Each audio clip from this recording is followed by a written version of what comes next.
Good morning, everybody. I'm so delighted that you're able to join us today.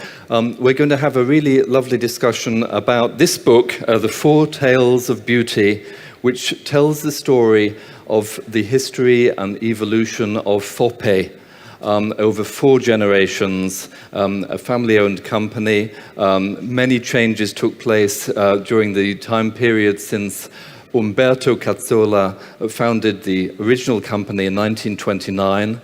I'm delighted to be accompanied by Marilisa Cazzola. We're going to have a discussion about the book and about the 4 generations who've played such a key part in the history of FOPE to lead it to become what it is today. And then I'd like to give a few personal comments, having read the book myself. Marilisa, welcome. Delighted to have you with us today. Thank you very much.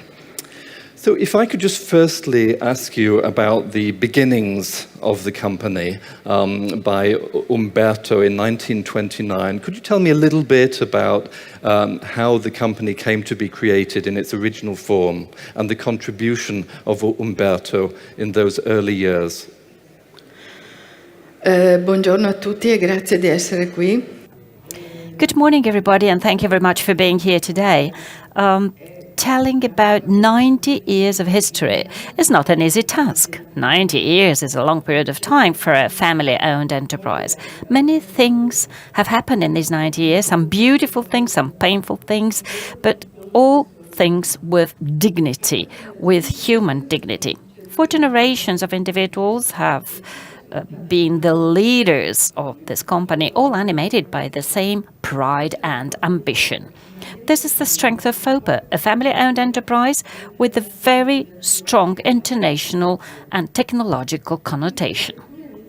So our adventure started in the small workshop in the city center of Vicenza, where Umberto, in 1929, opened his first company, producing machines to produce jewelry. He loved to see the jewels in the jewelers' show windows obtained with his machines, and he thought, maybe I should try to do that. As years went by, also Umberto's son, Odino, took part in the processes in the company, and in 1948, together with their father, they contributed to the incorporation of the Fiera Campionaria di Vicenza. It was not Vicenza Oro yet. It was not a fair for jewelry. It was just a fair where all the manufactures produced in the province of Vicenza were on show. On that occasion, Umberto Odino presented something completely new, the extensible watch strap that didn't need any sizing any longer. Very original, very functional, met with enthusiasm by the market. Contribution and also Odino's contribution. Could you tell us a little bit about your husband, Umberto's contribution to the company? I mean, he was very key in the introduction of watch cases, wasn't he? Umberto con la sorella Ines sono I Together with Ines, Umberto is the son of Odino. Together with his sister, they had an intuition. Let's produce other parts for watches. Watch cases in gold, for instance. Umberto spoke with his father, and his father agreed to that. So, age 20, Umberto went to Switzerland and learned there how to produce specific watch parts. Well, I would like to quote Francis Ford Coppola. A fundamental element of art is risk. If you do not risk, how can you create something that is really beautiful, that has never been seen before?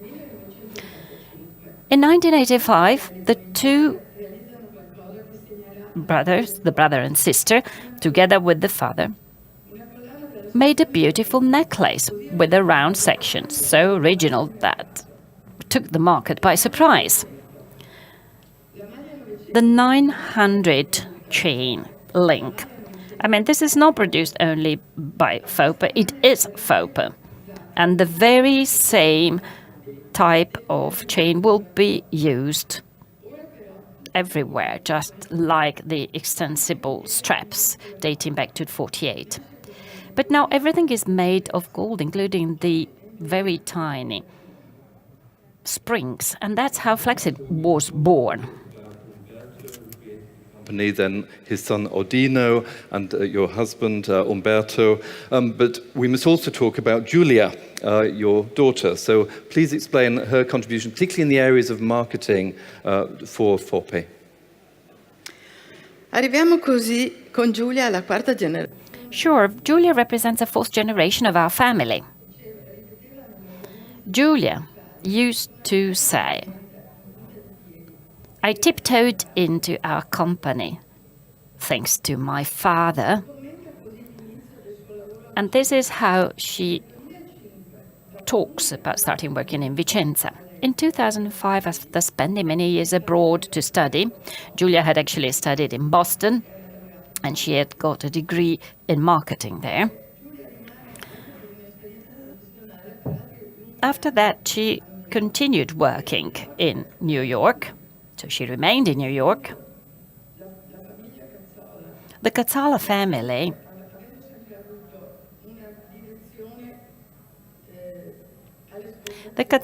had always had a vocation for export. FOPE was actually born in Vicenza, but has always been looking towards other countries. Well, at the age of 25, Giulia proposes a big change, opening up an office in the United States. She will remain in the United States for another 10 years, but in 2005, Giulia comes back to Italy. She comes back to Vicenza. Vicenza did not have a marketing department, and she's got some experience, acquired through studying and through practical experience. A historical company with its roots in the territory. This is the story of a family who, with passion, dedicated their lives to this company, the company becoming their own family. Giulia's motto has always been concrete objectives that can be measured, the right determination you need to achieve them. Could you tell us a little bit about why you decided to publish this book? Allora, Well, all what I've been telling you now can be found in the pages of the book, which I hope you will have the pleasure to read. The title is 4 Tales of Beauty. The Scuola Ordine in Turin has helped me publish this book. It could have just been a dream, but it was a very intense desire. The desire to tell my beloved grandchildren the history of 4 generations of one single family. The desire to pass down anecdotes, memoirs, memories. And as you can see, the cover of this book encapsulates real meaning of the book itself. This is why I have decided to wrap up the history of 4 generations in this melancholic picture. It is the lighthouse of a small island in the Faroe Islands, volcanic rocks in the Atlantic Ocean. Why did I choose this? Because ours is a story of passion and love without solution of continuity since 1929 up to present time. Also, those who left us suddenly did not leave us amongst the waves. They indicated the way we had to go towards a safe harbor. We feel melancholic, but melancholy is actually the feeling of quiet beauty. This is a tale of beauty. This book, and I'm going to read a few excerpts out in English as I go along. But essentially, this is a very personal tale about the 4 generations who created and developed FOPE. And it also tells the backdrop of Italian history during the key periods from 1929 through the Great Depression, World War II, the era of the 1930s, the Mussolini era, and so forth. And I'm going to read in a chronological way some excerpts that illustrate the personal development of the key four generations against the backdrop of history, and how FOPE continually responded to technological developments and opportunity, while always supporting the artisanship, really seeing that as a vital component in the company's development, and as they moved from different types of product, responding to changing markets over time.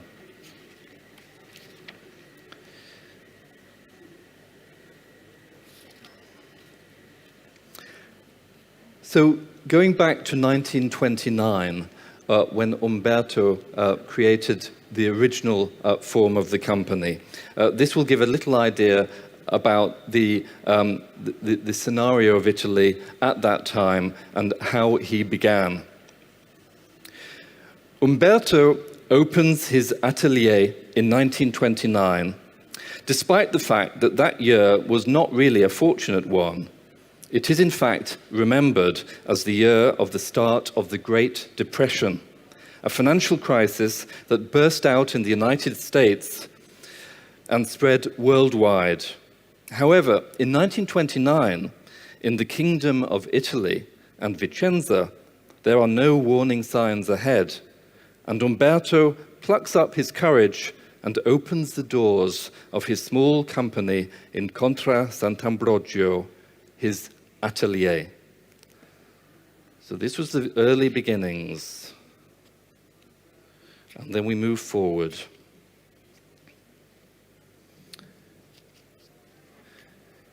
It is fascism time in Italy.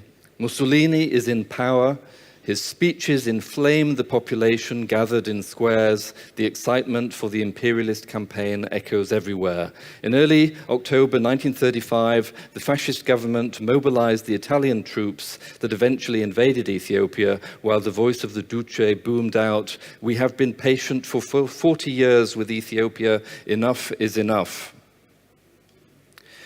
European sanctions were enforced. The fascist government turns to the citizenship and comes up with the Oro alla Patria, Gold for the Fatherland campaign, calling upon patriotic, proud people to respond to the European punishment. So, in the interest of the state's war effort, the Giornata delle Fede, the Day of the Wedding Ring, is launched with much fanfare. Every Italian is asked to give up their golden wedding rings for the sake of the country, to undertake the initiative that would turn the Kingdom of Italy into an empire. This news traveled fast from mouth to mouth. The rumor that Signor Berto, Mr. Berto, got the commission spreads in the city, and after some hours, everybody knows this is where the iron rings will be made, in this workshop. The workshop, founded by Umberto, is expanding, and it is busy with his children bustling everywhere, master craftsmen coming and going, as well as orders and products. Now it can be called a small and hard-working factory. After the Iron Ring Commission, after rings and brooches, bangles, another market niche is explored. Nibs to be supplied to Omas and Montegrappa. The company is expanding. Now, the company also was very closely associated with the start of the Gold Fair of Vicenza in 1948. So moving forward, Ordino, the son of Umberto, and his father are working so much that together with other 5 exhibitors, they have the idea to launch the first Gold Fair of Vicenza in 1948. Thus sealing the 1,000-year relationship between the city and gold. As a matter of fact, local craftsmen have worked this precious metal since the 14th century in their atelier below and around Palazzo della Ragione.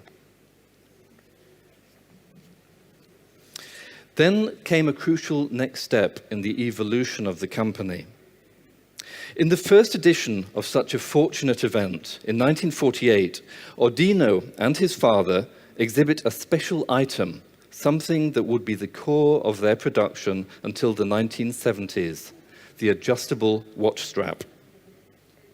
No buckle, no wrist size to measure, no clips, because originally Umberto had been producing effectively machine parts like chandelier parts.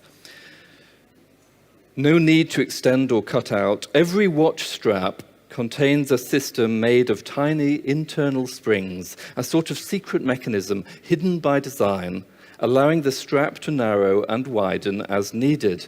Ordino, welcoming visitors to the corporate stand at the first edition of the Gold Fair of Vicenza, does not mention this technology. He's just like his father. He prefers action to conversation. In fact, he invites passers-by to try this new item on, a watch equipped with a modern strap, no explanation needed.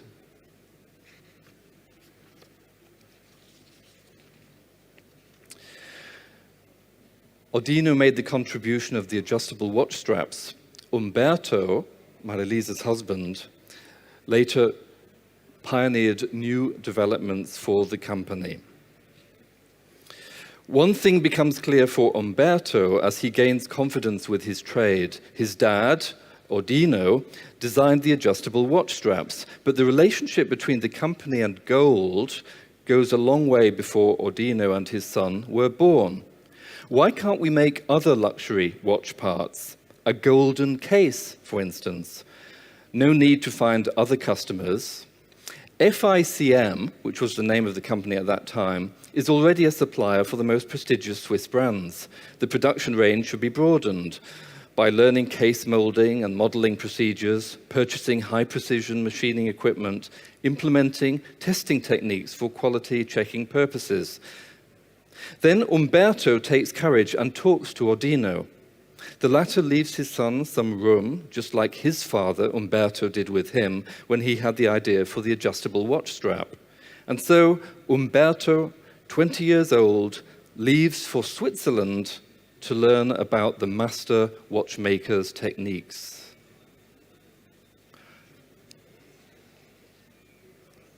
And now, Giulia. The book is very much a celebration not only of all of the four generations who created and developed the company, but I would say a particular pride of place goes to Giulia, Marilisa's daughter. Giulia did not just go to the university in the United States. That is a place where she would like to stay, where she wishes to keep filling her lungs with that same air. Then she moves from Boston to New York City to attend a postgraduate course at the Gemological Institute of America, the GIA. But there is a thing she doesn't know yet. She studied so many different subjects, but there's one little creature, not so well known in Italy, that will make a big difference in her life and family business: marketing. Yes, America. FOPE must get to America. Giulia will be in charge of everything. She literally combs the city, New York City, one skyscraper after another, looking for the best location, the perfect one. And then Giulia picks the building, selects the employees, schedules endless job interviews. She puts all her passion, engagement, energy in this project. And guess what? She makes it. FOPE Jewellery, Inc. builds a 6,600-kilometer bridge between Giulia's family in Vicenza and the company's American branch on Fifth Avenue, New York City. So summing up the contribution of the four generations, Umberto and his sister Ines, Ordino, and even before him, Umberto again, had focused on research and development for decades, to have technologies that, together with craftsmanship precision, contributed to FOPE jewellery uniqueness worldwide. FOPE started launching advertising campaigns in the 1990s. The idea belongs to Marilisa, Giulia's mum, who is in charge of product communication and development.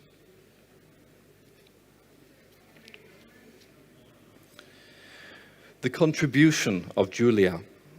The company's communication, thanks to Marilisa's strategy and creative choices, is that of a brand, even though it is not one yet. And here comes Giulia, a war machine wearing blue jeans and high-heel shoes. I want to stand out, to be different, embody my own identity and be recognizable. Giulia never stops saying. It is like a mantra. In 2005, very few companies in the jewellery industry can boast a marketing department. External companies generally deal with brand creation in terms of website campaigns and press releases. But Giulia says, why don't we do that internally? Ready, set, go. Back to work. The marketing division must be made from scratch. The book makes many references to Giulia, who sadly has passed, and talks about her as a personality. Just the people who really got to know her may express how transparent and attentive Giulia was, with the ability to make you feel unique, so much that you would have liked to be by her side as long as possible. And it quotes a friend who says, the legacy she has left us with is huge. Like when we were at the hospital, nobody had ever met any of the people in that little room. There was a friend from Denmark, the other from New York, another from London. But it felt like we have known each other for a lifetime. Something was holding us together, the love we felt for Giulia, as if she had wanted us to meet, as if we had had a little mission to accomplish.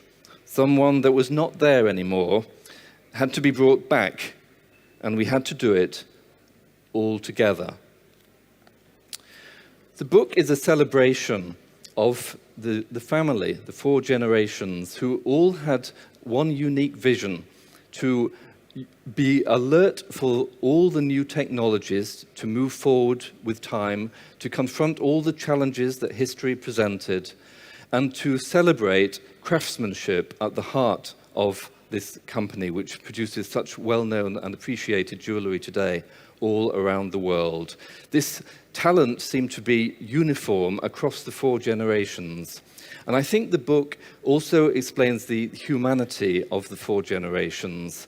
It gives the tales of how they behaved in different situations when certain opportunities arose, how they worked together as a family across the generations to move forward, and how they kept going, constantly producing, even through the darkest crises of history. So I strongly recommend that you do come and have a look at the book. It is here. It's also available at the FOPE stand. And I heartily recommend that you do read it. It is both in the English language and Italian. And I strongly recommend 4 Tales of Beauty. Thank you very much. Vorrei concludere leggendo un piccolo. Please let me conclude by reading a small part of the book. In 2018, Giulia received the prize for female entrepreneurship.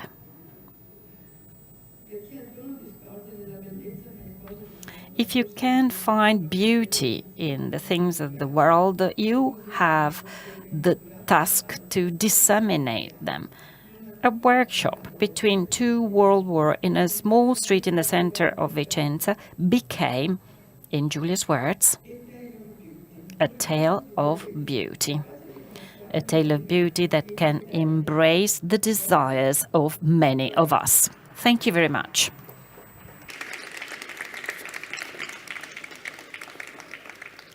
Grazie David. Thank you.